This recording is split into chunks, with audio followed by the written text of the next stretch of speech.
Hey everyone, Nellie Harden here. I hope you are having a great day.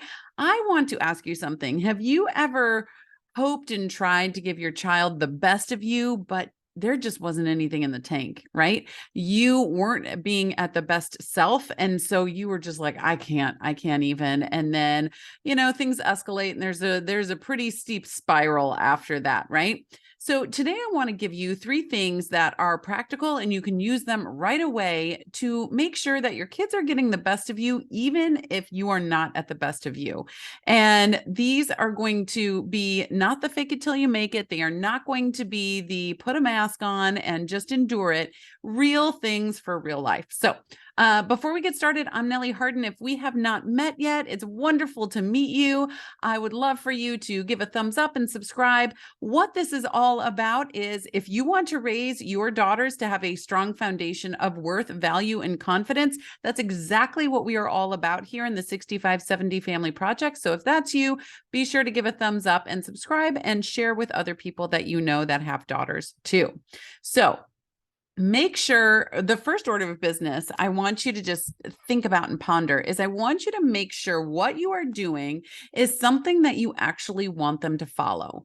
And this is a kind of a game changer for many parents, right? So wait a second, I have to think about what I'm doing and make sure that that's something that I would actually want them to follow.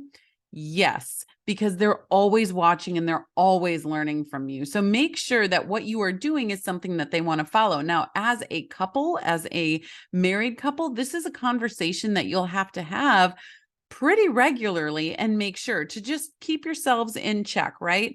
You know what? I did that today. I said that today. I snapped like that today. And that's actually not how I would want them to respond. So I need to go and take care of this, and I need to do better next time, right?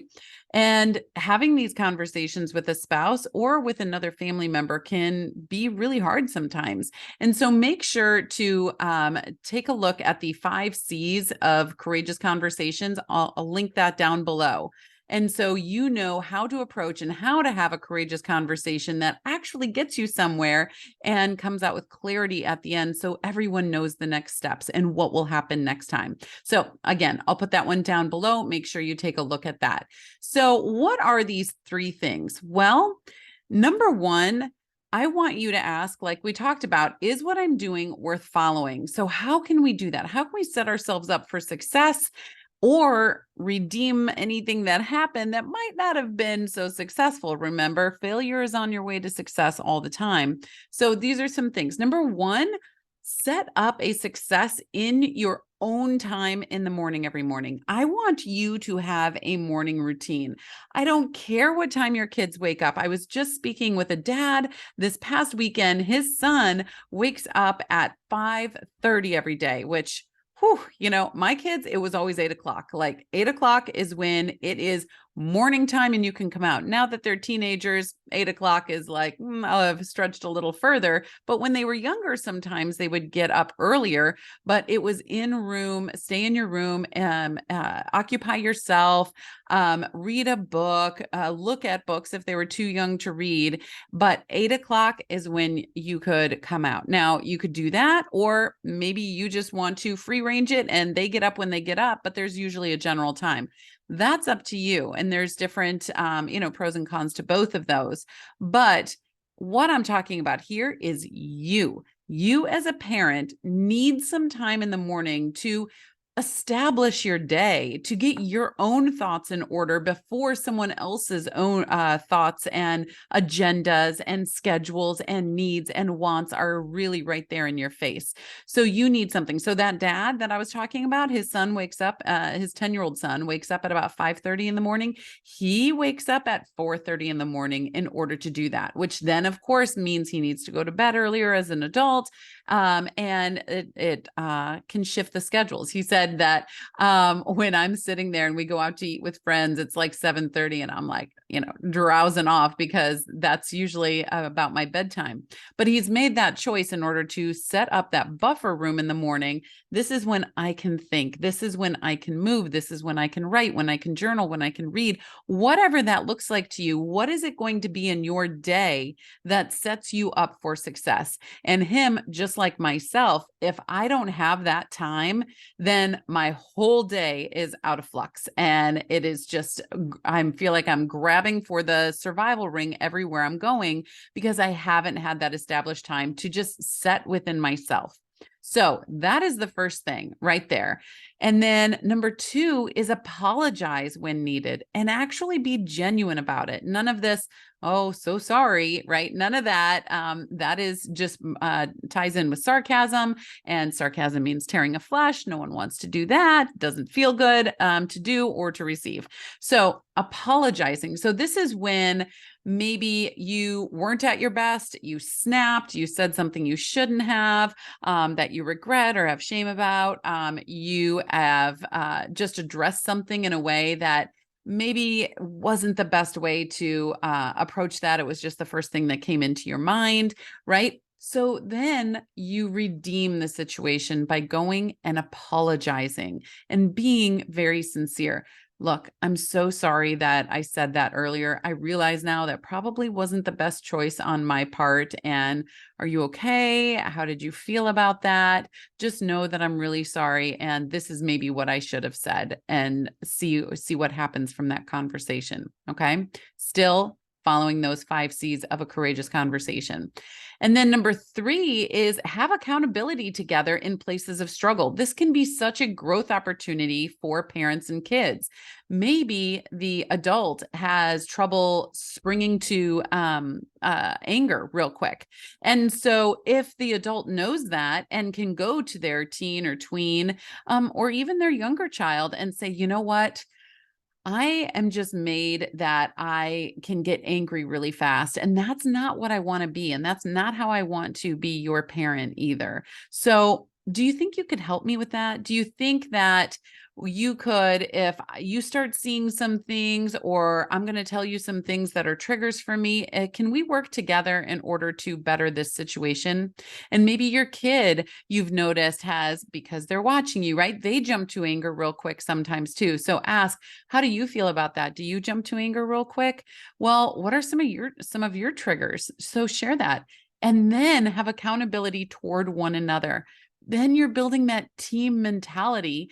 Parents are still the team captains, but you're building this team mentality that we're in this together. It is all of that, us versus the world, right? So in our program, Take the Lead, which is all about becoming the leader in your child's life now that they are, the leader in your child's life that they need now in order to become the leader of their own life later on, before they leave home at the 65, 70. We really dive deep into these principles that and help you develop these practices for yourself. So if you're interested in that and want to take a look at that and see if this is for you, tap the link down below and we can get on a call and do just that. And we can see if this would be a great next step for you. And if you're not quite ready for that yet, then I just want to direct you over to the Daughter Decoder.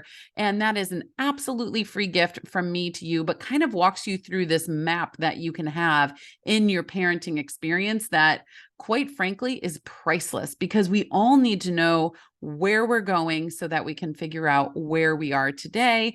I'm sorry, we need to know where we are today, where we're going, so we can figure out how to get there. Okay.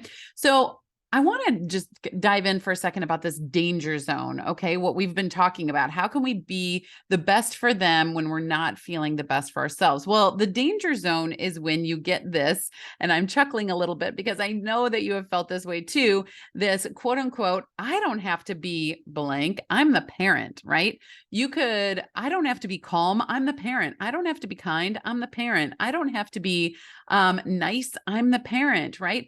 I don't have to be follow the rules. I'm the parent. So if you've ever felt this way, whether that just be in your head or it actually came out, let me know down below. You're not alone, and we can all help one another through this. So let me know that down below. Be honest, because that is just a natural thing that can happen sometimes because of the way that we were groomed in our parenthood. I did a great talk.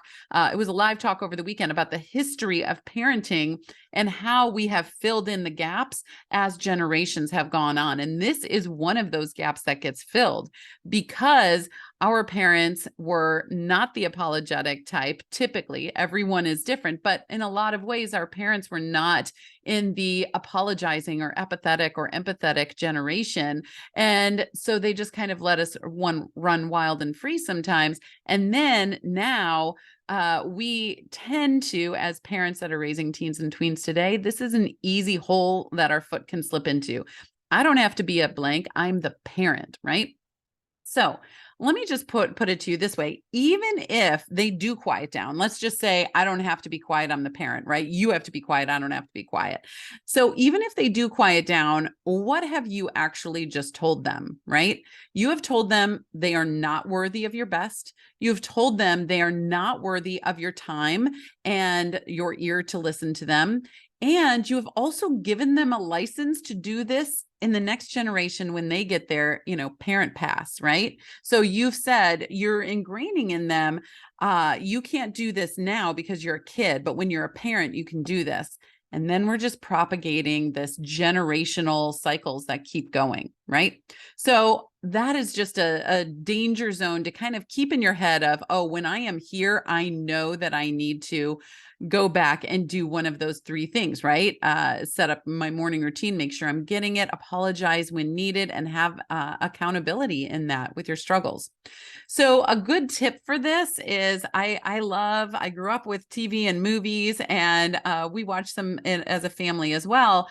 And a good tip for this is to actually back up out of yourself, look at this from a viewpoint of, if I was on a show that I was watching right now, or a movie or whatever, but if I was on a show or a movie, would I look at that parent and say, gosh, they're a really good parent. Wow, they know what to do. Wow, they're being so, kind, compassionate, and respectful to their family, but they're leading by example, right? Would you look at yourself, and if it was a out of you role, and say yes, right?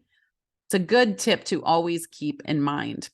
Okay, you guys, things are hard. Parenting is the hardest job there is because it's constant, and it's literally the future of someone else's life is depending on you. So out in the world, remember, they are one of 8 billion out there. They are walking around one of 8 billion, and in your home, they are one of you. So you are building your child's future right now in the 65-70. And I just ask, and they ask, and I know you ask, to build well. We are architects of the beginning of somebody else's life when we are parents, and we have a job and responsibility to do that. And we can't always be at our best, and we don't always want to be, because our kids can't either. And if we show up and we're wearing the mask and we are faking it till we make it, that is what we are pressing in on them too. Isn't it better to be real, be honest, be accountable, be apologizing when needed, and set ourselves up for success? Yeah. That's what I thought. Okay, so don't forget to thumbs up, subscribe, and share if you found this video helpful at all today, and connect with me on social. All the links are down below, and tell me what other topics you would love to see me cover in Raising Daughters today. Okay, you guys, have a great day, and I will see you next time. All right, bye-bye.